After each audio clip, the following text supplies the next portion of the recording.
The leg's busted! That sucker won't be moving anytime soon. Now's our chance! Binary Domain takes place in a future where the robotics production industry is dominated by two companies, the US-based Bergen and the Japanese Amada Corporation.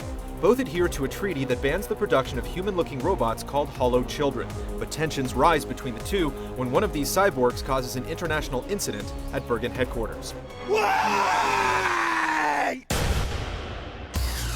You play as Dan Marshall, member of the International Robot Technology Agency, sent to Tokyo to investigate the suspect Amada Corporation and find the source of the Hollow Children production. Those who have played other cover-based shooters will have no trouble jumping into Binary Domain's combat. Moving from one piece of cover to another and dodging in various directions might trigger some muscle memory, but where Binary Domain attempts to stand out is in the strategic ways you engage in combat. All right! The mechanized enemies you encounter are fully destructible, creating a combat strategy that feels something like a mechanical take on Dead Space's strategic dismemberment. While you could simply focus fire to chip away at an enemy's armor plating until they go down, you'll find that taking advantage of their destructible limbs actually pays off. Shooting low to remove mechanical legs will leave robots crawling around the battlefield, whereas blasting off their heads will render them unable to determine friend from foe, potentially thinning out an overwhelming barrage of enemies. Is that the best you can do? Yeah! Your interaction with squad mates will play a significant role throughout the game thanks to a mechanic dubbed the consequence system.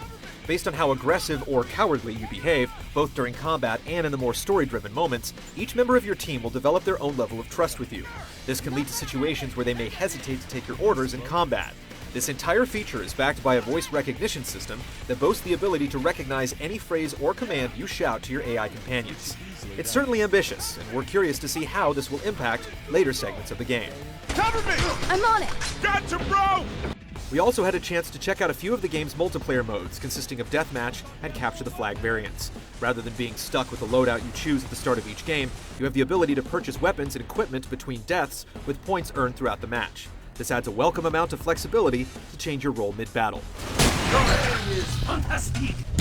Binary Domain aims to provide a strong emphasis on story that's complemented by tried-and-true shooting mechanics. Add to that the intriguing possibilities of the consequence system, and you've got a game that definitely warrants some attention. Be sure to check back for our full review when the game launches in February. Today just sucks!